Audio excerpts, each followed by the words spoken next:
안녕하세요, 윤쌤입니다. 자, 오늘 시간에는 보건간호 환경보건에서도 식품과 건강에 대해서 정리를 좀 해보고 문제를 풀어보겠고요.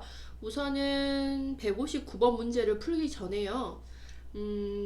식품 변질에 관련된 것들을 요약 정리를 좀 먼저 할게요.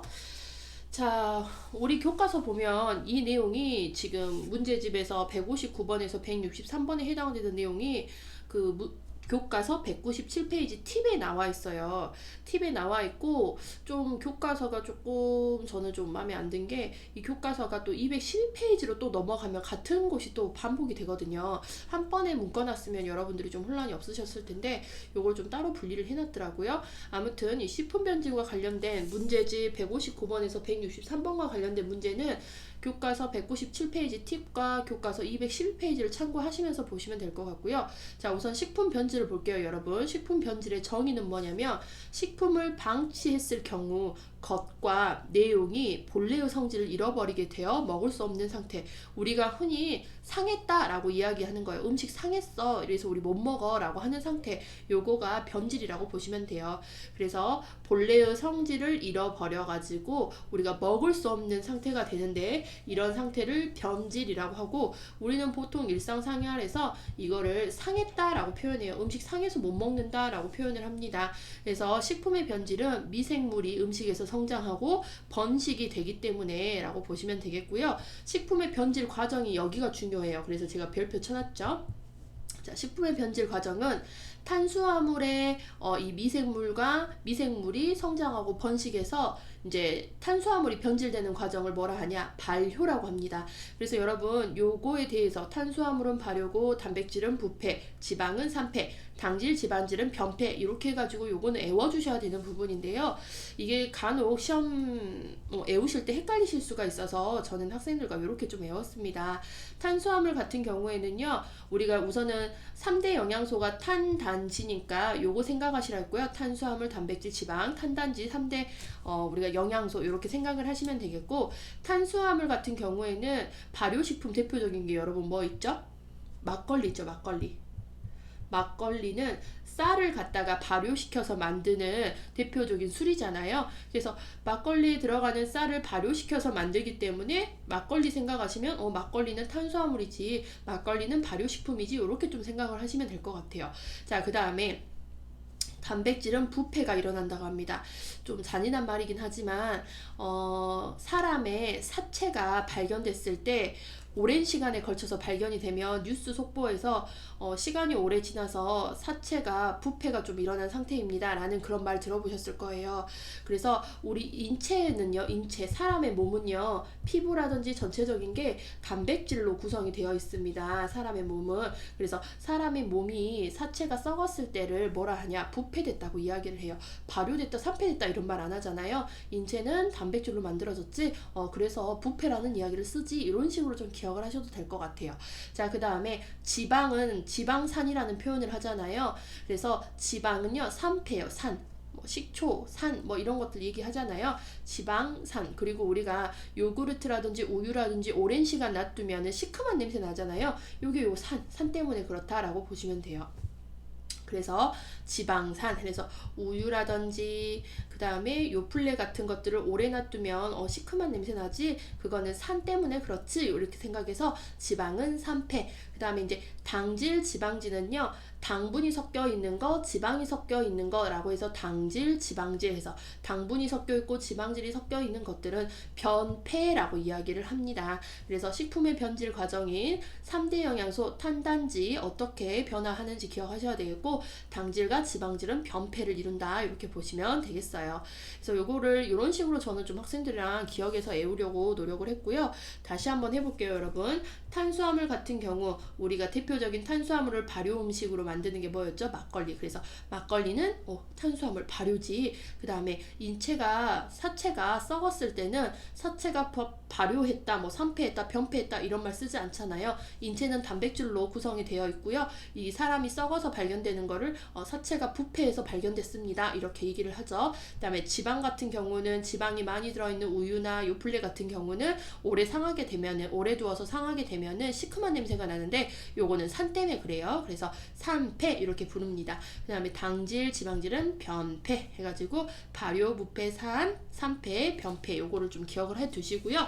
자, 그 다음에 보시면은 미생물이 증식하여 변화하는 순서 이렇게 되어 있거든요. 자, 그래서 요것도 제가 변패를 좀 쳐놨어요. 증식하는 순서는 부패, 발효, 변패 순으로 진행을 합니다. 그래서 요거를 저희는 학생들이랑 어떻게 외웠냐면은요, 부패에 가서 발효 식품 먹고 변을 보았다. 이렇게 좀 외웠습니다. 그래서 미생물의 증식 순서는 부패, 다음에 발효, 다음에 변패 이렇게 좀 기억을 하시면 되겠어요. 자, 그러면 문제를 한번 들어가서 좀 풀어볼게요. 자, 455페이지 문제집 159번을 보시면 자, 앞으로도 발생할 수 있는 어떤 좋지 않은 일을 미연에 방지하기 위하여 식품이나 의약품의 안전관리 시 해야 할 사항으로 옳은 것. 이거는 제가 지금 설명드리지 않은 내용인데요. 별로 중요치 않은 내용이라서 설명 부분에선 뺐고요. 요거의 답은 3번입니다. 감독에 대한 얘기고요. 감독이라는 거는요, 핵심 키워드가 여러분 뭐냐면은 어떤 좋지 않은 일을 미연에 방지하기 위해서, 예방하기 위해서 하는 행위를 우리는 감독이라고 합니다. 그래서 여러분, 요거는 키워드는 미연에 방지, 예방하기 위한 걸 감독. 그다음에 또 우리 책에 규제라는 것이 나왔거든요. 그래서 규제라는 거 하는 거는요, 규정, 규칙을 정해서 한도를 넘지 못하게 하는 거를 규제라고 합니다. 그래서 규제는요, 어떤 규칙, 규정 안에서 뭐를 못하게 하는 거고, 감독이라고 하는 거는 어떤 좋지 않은 일들이 발생하기 전에 미연에 예방하는 것을 감독이라고 합니다. 뭐 159번 같은 문제는요, 출제되는 빈도수가 정말 낮기 때문에 여기는 별로 중요치가 않고요, 여러분. 자, 이제 160번부터 볼게요. 제가 앞서서 설명했던 부분이 여기서부터입니다. 자, 식품에 부착 또는 혼입된 미생물이 증식하여 발생되는 식품의 부패란 주로 무엇이 변질되는 것인가 라고 됐죠. 그래서 우리가 탄단지, 당질, 지방질이었는데 그 중에서도 부패는 뭐였죠?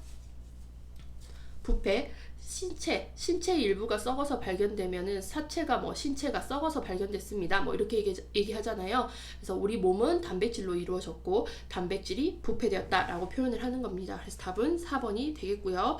그다음에 161번 볼게요. 식품을 방치할 경우 본래의 성질을 잃게 되어 먹을 수 없는 상태가 되는 것을 변질이라고 하는데 식품의 변질 과정에 대한 설명으로 옳은 것을 고르라고 합니다.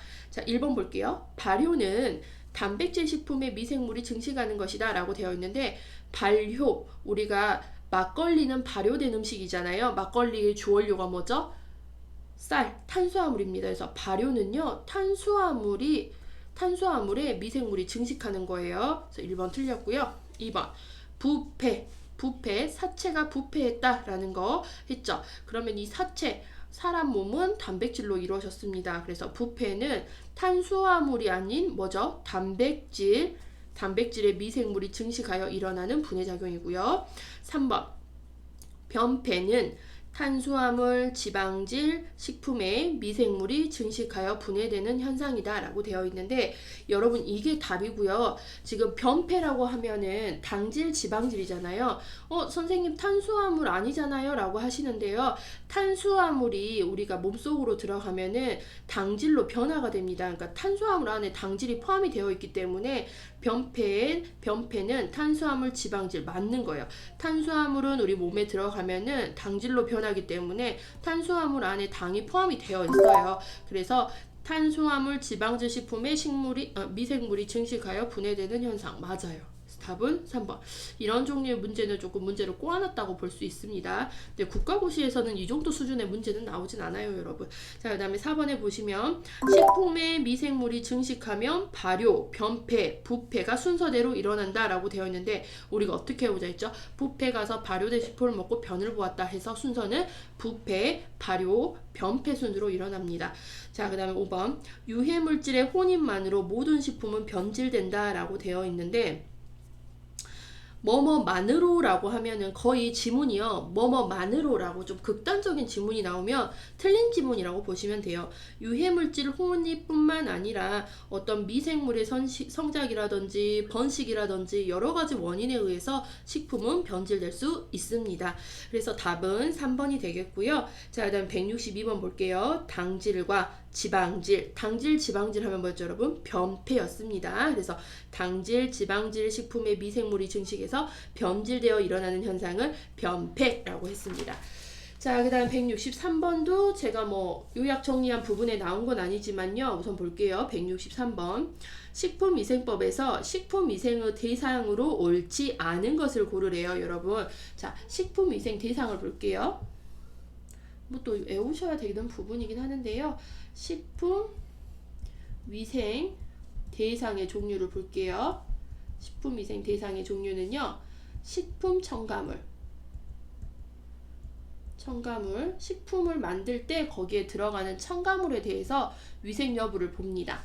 그 다음에 그야말로 식품 자체에 대해서도 위생 여부를 보고요. 그 다음에 식품의 포장 상태, 그 다음에 식품이 담겨져 있는 용기, 그 다음에 식품을 만들 때 사용하는 기구, 요런 것들에 관해서 식품위생을 하고 있어요. 그래서 식품위생의 대상은 식품에 들어가는 첨가물, 식품 그 자체, 식품을 포장하는 포장, 그 다음에 식품을 담는 용기, 식품을 만드는 기구, 요거에 대해서 대상이 된다라고 보시면 돼요.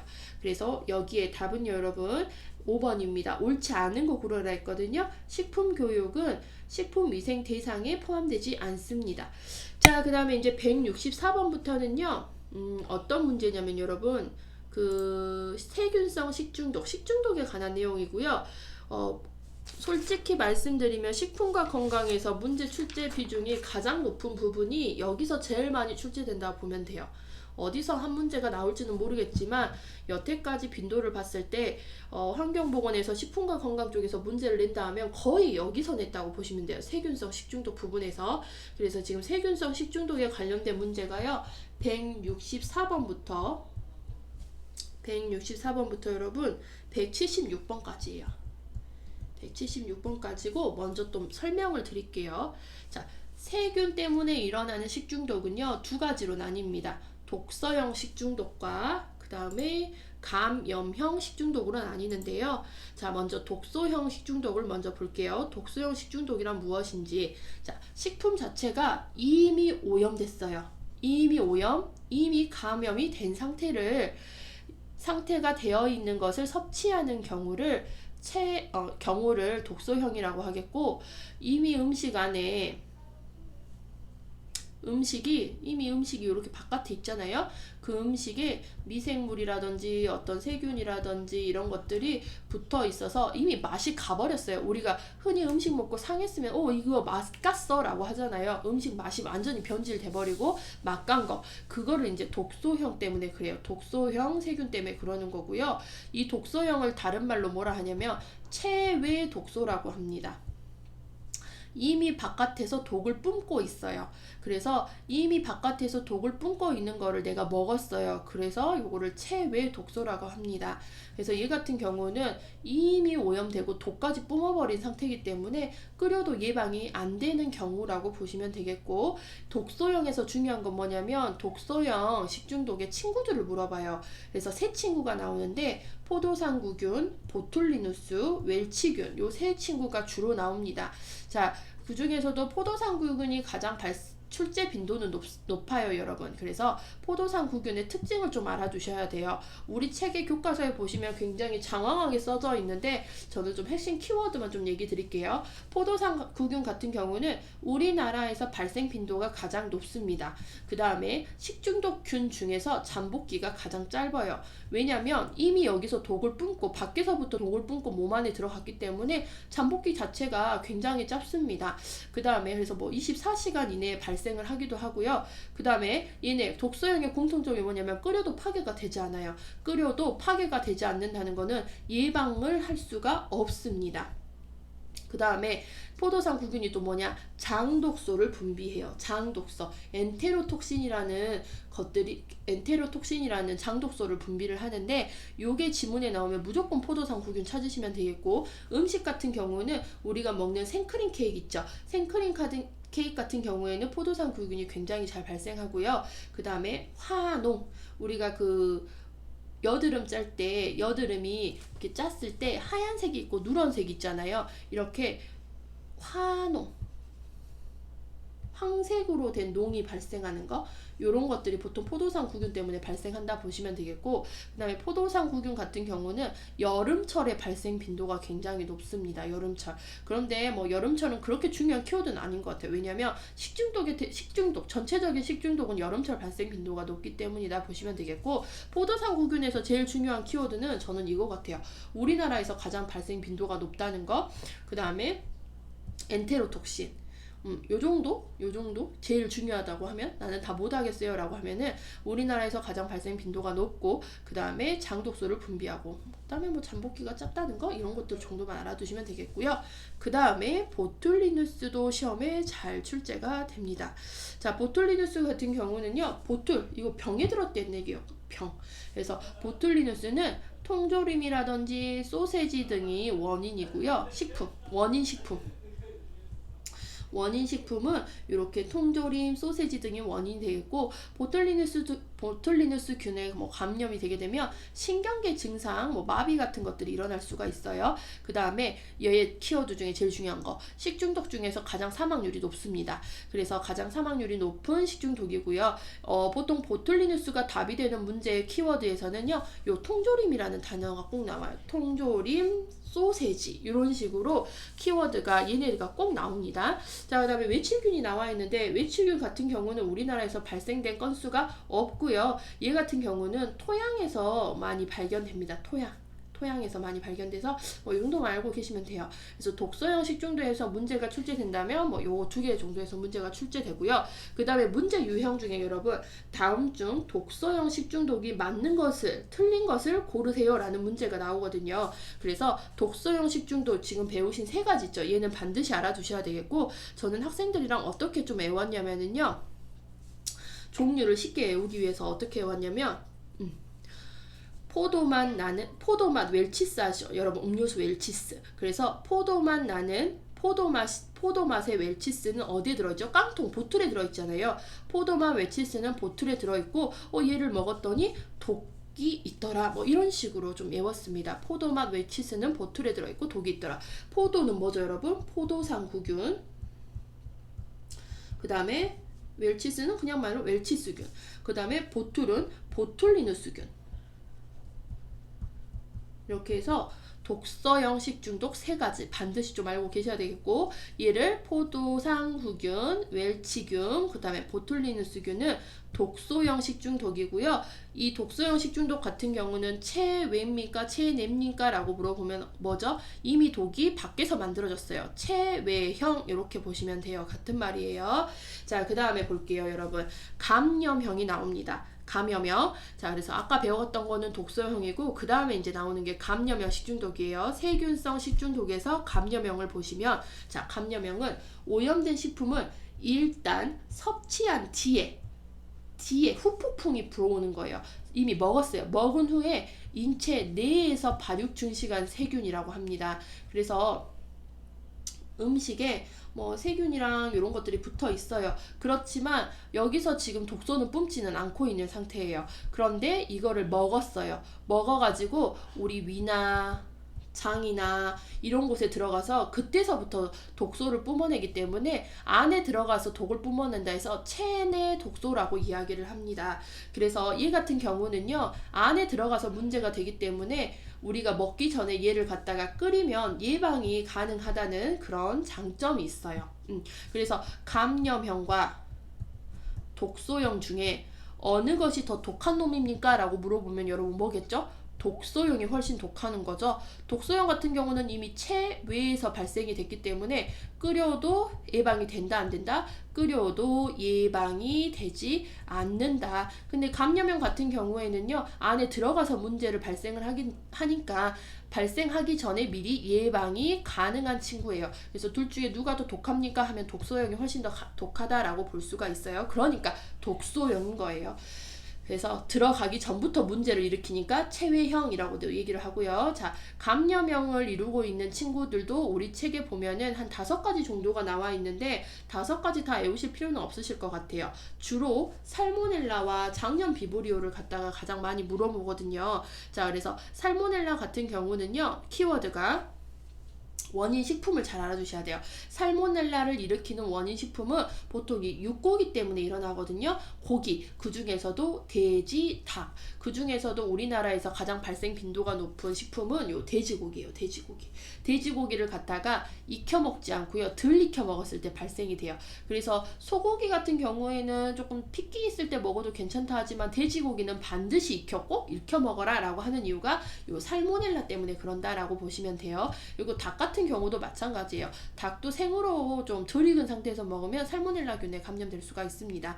자, 그리고 살모넬라 같은 경우에는요, 장티푸스의 원인균이다 라고도 되어 있어요. 장티푸스를 일으키는 원인균이 살모넬라고요. 그 다음에 살모넬라 같은 경우는 6월, 9월에 발생이 잘한다라고 되어 있는데, 여러분 6월, 9월 생각하시면 언제죠? 우리가 여름철이라고 볼 수가 있어요. 날씨가 더울 때, 더운 날씨에 발생이 잘 됩니다. 근데 아까도 제가 말씀드렸듯이 식중독은 뭐 날씨에 대한 키워드는 그렇게 중요하지 않아요. 사계절 내내 발생할 수가 있는데 언제 발생하겠죠? 공통적으로 더운 여름철에 많이 발생을 합니다. 날이 더워지면 더워질수록 식중독은 더욱더 잘 걸리니까 이런 거는 뭐 크게 중요 키워드는 아닌 것 같아요. 살모넬라에서 가장 중요한 키워드는요, 식품이에요. 식품. 그래서 돼지고기, 닭이라든지 이런 고기를 어떻게 해야 된다? 걸리지 않게, 살모넬라에 걸리지 않으려면 돼지고기라든지 닭고기라든지 이 고기 종류를 덜 익은 상태가 아니고 익힌 상태에서 끓여 먹거나 익혀 먹어야 돼요. 그래서 키워드를 이렇게 좀 외웠습니다. 고기 살모, 아니면 돼지고기 살모넬라. 그래서 살모넬라는 돼지 때문에, 고기 때문에, 고기를 덜 익혀서 먹기 때문에 어떻게 먹어라? 삶아 먹어라. 이렇게 기억을 하시면 돼요. 자, 그 다음에 이제 장염 비브리오 같은 경우에는요, 비브리오, 자, 장염을 일으키는 비브리오 이렇게 보시면 돼요. 얘 또 한번 여름철에 발생을 하고요. 여기 원인 식품균 여러분 여기도 기억하세요. 어패류, 물고기, 조개, 오징어 이런 것들 있죠. 그 다음에 소금에 절인 식품, 호염균이에요. 호염균. 장염 비브리오균은 소금을 좋아하는 균이에요. 소금을 좋아하는 균이어서 절인 식품에서, 그래서 우리가 뭐 젓갈, 새우젓이라든지 이런 거 있죠. 짠 거 소금에다 절여놓은 식품, 여기서 장염 비브리오균이 증식을 합니다. 그래서 여름철 어패류, 절인 식품, 호염균에 의한 중독을 우리가 장염 비브리오라고 하겠고, 자, 호염균 증식에 있어서, 미생물 증식에 있어서 소금이 필요해요. 그래서 소금을 좋아해서 호염균이라고 합니다. 장염 비브리오에서는요, 핵심 키워드 어패류, 소금의 절인 식품 이렇게 좀 기억하시면 돼요. 젓갈 같은 것들. 그래서 우리가 여름철에 회 먹을 때 주의하라고 얘기하잖아요. 장염 잘 걸린다고, 탈난다고. 그 말이 이런 비브리오에 노출되기 쉽기 때문에 라고 보시면 돼요. 자, 그 다음에 이 외에도 우리 책에 아리조나, 장구균, 여시니아, 캄필로박터 같은 것들이 있는데 시험에는 살모넬라, 장염 비브리오가 자주 출제돼요, 여러분. 자, 그래서 다시 한번 최종 크게 정리할게요. 자, 크게 한번 정리를 해보면은요, 보세요 여러분. 세균성 식중독, 세균 때문에 발생하는 식중독 이렇게 보시면 돼요. 뭐뭐성 하면 뭐뭐 때문에 이렇게 보시면 되겠고, 세균성 식중독은 두 가지로 나뉘었어요. 독소형. 그래서 얘는 독하기 때문에 이미 밖에서부터 만들어집니다. 체외. 그 다음에 독소형보다 좀 약한 놈을 감염형. 그래서 얘는 안에 들어가서 문제를 일으켜요. 체내. 그래서 독소팀과 감염팀 이렇게 두 팀으로 나뉘어지고요. 자, 얘 독소형 팀에 들어가 있는 친구들 이름이 뭐였죠? 포도맛, 웰치스는 보툴에 들어있다 라고 이렇게 했죠. 그래서 포도상구균, 웰치균, 보툴리누스 이렇게 해가지고 세 친구가 독소형 팀에 들어가 있고요. 자, 감염형 팀 같은 경우는 뭐가 있었죠? 뭐 종류는 많았으나 우리 두 개만 기억하시자 있죠. 그래서 살모넬라, 그 다음에 비브리오 이렇게 했죠. 그래서 살모넬라의 원인 식품 대표적으로 뭘 삶으라 했죠? 고기를 삶은데 특히 우리나라는 돼지고기 삶아 드세요 이렇게 얘기하고, 그 다음에 비브리오, 비려요, 비린내 나는 비린 것들, 비린 음식을 주의하셔야 되겠죠. 그래서 어패류, 물고기라든지 갑각류라든지 이런 것들, 그 다음에 소금을 좋아하는 비린 친구, 젓갈 같은 거, 그래서 우리가 절인 식품 이런 것들을 주의하는 음식이다 라고 했었습니다. 자, 그럼 문제를 한번 풀어볼게요. 여러분 164번 보시면 돼요. 456페이지 164번 문제. 자, 세균성 식중독은 감염형과 독소형으로 분리되죠. 그래서 감염형, 독소형으로 분류되고, 이 중 감염형 식중독으로 옳은 거, 감염형 식중독. 자, 감염형 식중독이면 포도, 웰치, 보툴 제외하고 나머지 찾으시면 돼요. 자, 그러면 포도, 웰치, 보툴, 독소형 딱 써놓고요. 그거 제외한 나머지를 찾으시면 돼요. 그래서 보툴리누스균 같은 경우는 뭐였죠? 독소팀이었어요. 그 다음에 웰치균도 독소팀이었고, 아플라톡신 같은 경우는 이제 나중에 배우실 건데 견과류 때문에 생기는 자연독입니다. 그래서 얘도 답은 아니고, 그 다음에 포도상구균도 무슨 팀이었죠? 독소팀이었어요. 그래서 포도마, 웰치스, 보툴 다 제끼고, 우린 여기서 감염형 식중독을 찾으셔야 되니까 장염, 비브리오를 찾으셔야 돼요. 그래서 답은 5번이 되겠습니다. 자, 그 다음 165번 볼게요. 병원 미생물이나 유해한 화학물질에 오염된 식품을 경구로 섭취함으로써 단시간 내에 집단적으로 발생하는 식중독의 주요 증상으로 옳은 것. 여러분, 식중독의 증상 있죠? 식중독. 여기 지금 쓸게요, 제가. 식중독의 증상. 우리 책에 보면은 살모넬라에서 증상 이렇고, 장염 비브리오에서 증상 이렇고, 얘네들마다 증상이 이러고 있습니다 하는데요. 결론적으로는 뭐냐면 식중독의 증상 공통적으로 요거 기억하세요, 여러분. 우리 이런 식중독은 뭐 때문에 생기는 거죠? 먹어서 생기는 거니까 먹는 애들 다 어디로 들어가요? 소화기계에 들어가잖아요. 소화기계. 위, 대장, 소장을 소화기계라고 하는데, 우리 식중독 증상 공통적으로 소화기계 증상이라고 얘기를 해요. 소화기계 증상. 그런데 장염 증상 여러분 생각하시면 돼요. 장염 걸렸을 때 어떡하죠? 복통, 배 아파요. 배가 아프고 설사하고 속이 울렁거리는 오심 증상이 있겠고, 그 다음에 기운이 막 없어요. 기운도 막 빠지고요. 그 다음에 감염이니까 열도 나요. 이런 증상들이 대표적인 증상이지, 이런 증상들을 책에 나와 있는 것대로 따로따로 외우시지 마시고, 식중독의 공통 증상, 식중독이면 소화기계 증상이구나, 먹어서 생기는 거니까 우리 먹어서 아팠을 때 장염 생각하시면 배도 아프고 설사하고 속도 울렁거리고 기운도 없고 열도 나고 이런 것들 생각을 하시면 돼요. 구토도 할 수도 있겠죠, 아래 위로 짝짝 싸니까. 자, 그래서 보시면은 답은요 2번이죠. 구토하고 설사하고 복통이 되겠습니다. 그래서 답은 2번이 됩니다. 자, 그 다음에 56번. 병원성 호염균에 의한 것으로, 호염균 키워드 나왔어요. 그 다음에 여름철 키워드 나왔고, 어패류 키워드 나왔어요. 그럼 더 이상 여러분 이거 문제 보실 필요 없습니다. 뭐죠? 호염균 때문에 여름철에 어패류를 먹어서 생기는 거, 비린내 나는 비브리오입니다. 그래서 답은 2번 장염 비브리오가 되겠고, 자 167번 볼게요. 식중독의 원인으로 옳은 것은 이렇게 되어 있는데, 식중독의 원인 1번 볼게요. 단체 급식의 감소라고 되어 있는데, 요즘은 초등학교만 들어가도 초등학교뿐만 아니죠. 어린이집부터 단체 급식을 많이 하고 있어요. 이런 것들에 의해서 식중독 원인이 증가하고 있습니다. 단체 급식의 감소가 아닌 증가 때문에. 자, 그 다음에 2번 미생물 증식이 감소가 아니고 증가죠. 그 다음에 3번 가족 외식이 증가합니다. 가족 외식 증가. 집에서 여러분 만들어 드시는 게 가장 깨끗해요. 외식을 하는 거는 좋긴 하지만 그 음식이 어떻게 만들어지는지 우리가 직접 눈으로 보지를 못하잖아요. 식품위생을 과연 잘 지켜서 만드는지 이런 것들을 우리가 볼 수가 없기 때문에 외식의 증가로 인해서 식중독의 원인이 더욱더 심해지고 있다라고 보고 있습니다. 그래서 답은 3번이 되겠고, 4번 볼게요. 식품무역의 감소가 아닌 식품무역의 증가 때문에 식중독이 더욱더 많이 발생을 하고 있어요.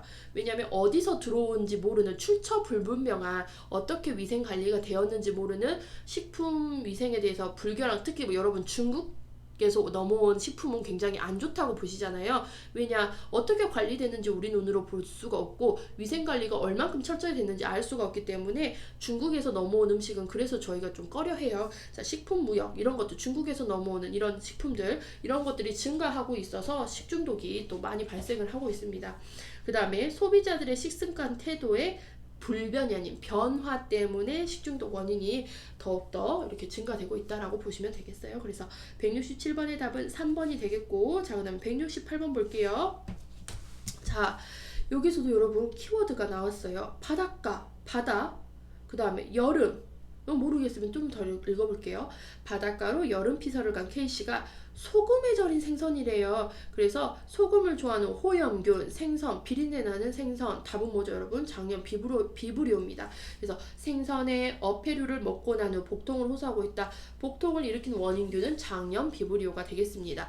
자, 그 다음에 169번을 보시면 지문이 굉장히 길거든요. 지문이 좀 길긴 하는데 중요한 거는 여러분 어디서부터 나와 있냐면은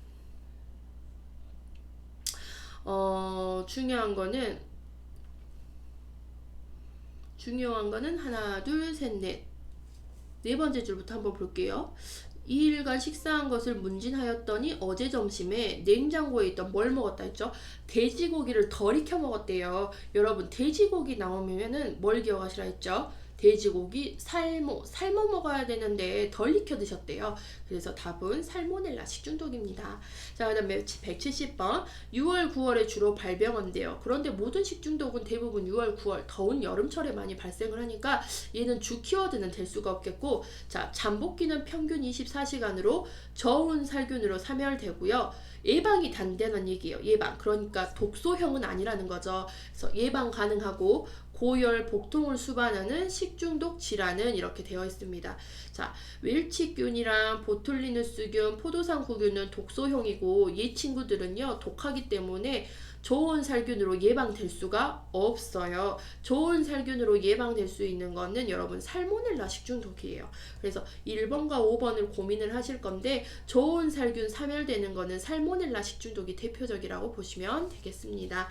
자, 그 다음에 171번 볼게요. 세균성 식중독에서 독소형 식중독의 균으로 오른 것을, 독소형 식중독 딱 하면 여러분 여기 시험지에다 뭘 쓰셔야 되냐면 뭘 쓰셔야 되겠죠?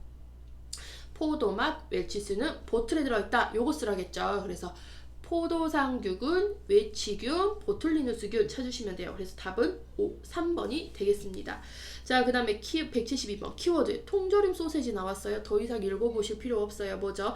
통조림 어디에 들어있죠? 보틀에 들어있어요. 소세지 같은 경우도 진공 포장되어 있던지 아니면 이렇게 보틀에 들어있는 소시지도 있거든요. 그래서 답은 2번입니다. 소세지, 통조림 이런 거 나오면 보툴리누스 균이고, 문제 지문 그냥 다 읽어볼까요? 통조림, 소시지 등이 원인 식품이고 신경의 급성 중독을 일으켜가지고 치명률이 높대요. 치명률이 가장 높다는 것도 보툴리누스 균의 특징이었어요. 치명률, 사망률이 높다 이렇게 보시면 돼요. 자, 그 다음에 173번 보시면 독소형 세균성 식중독 중 장독소를 분비한대요. 여러분 장독소라는 키워드가 나오면은 우리가 장독소 엔테로톡신인데 요거는 포도상구균이거든요. 그래서 장독소만 보시고도 답 찾을 수 있어요. 포도상구균. 근데 잠복기가 가장 짧고요. 우리나라에서 가장 많이 발생한다는 또 키워드가 나왔어요. 그래서 장독소 우리나라에서 가장 많이 발생하는 식중독 장복기 짧다라고 하면 포도상구균이 되겠습니다. 그리고 이제 포도상구균이라든지 이런 독소형 식중독은 끓여도 예방이 되지 않는다라고 보시면 되겠고, 자 174번 볼게요. 세균성 식중독 중 세균이 증가할 때 발생하는 체외독소 엔테로톡신이라 했어요. 소화기계에 작용하여서 일어나는 독소형 식중독 엔테로톡신 뭐였죠? 포도상구균. 답은 2번이고요. 자 175번 식중독 독소가 100도에서 30분 끓여도 파괴되지 않는 원인균 대표적인 게 포도상구균입니다. 독소형 친구들 있잖아요. 우리가 독소형 친구들 포도상구균, 웰치, 보툴리누스균 얘네들 같은 경우는 끓여도 예방이 되지가 않거든요. 여러분 끓여도 예방이 되지 않는데 그 중에서도 끝판대장이 포도상구균이라고 보시면 되겠어요. 그래서 포도상구균 100도에서 30분 이상 끓여도 파괴가 되지 않습니다. 자, 그 다음에 176번 볼게요. 요것도 뭐 문제가 굉장히 길긴 하는데 세 번째 줄에 보시면 여러분 기한이 지난 케이크를 당일 오후 7시경에 섭취했대요. 우리 책에서 케이크가 언급되어 있는 식중독은 뭐가 있냐면 포도상구균이었어요. 그래서 케이크, 황색 포도상구균 식중독 답은 2번이 되겠습니다.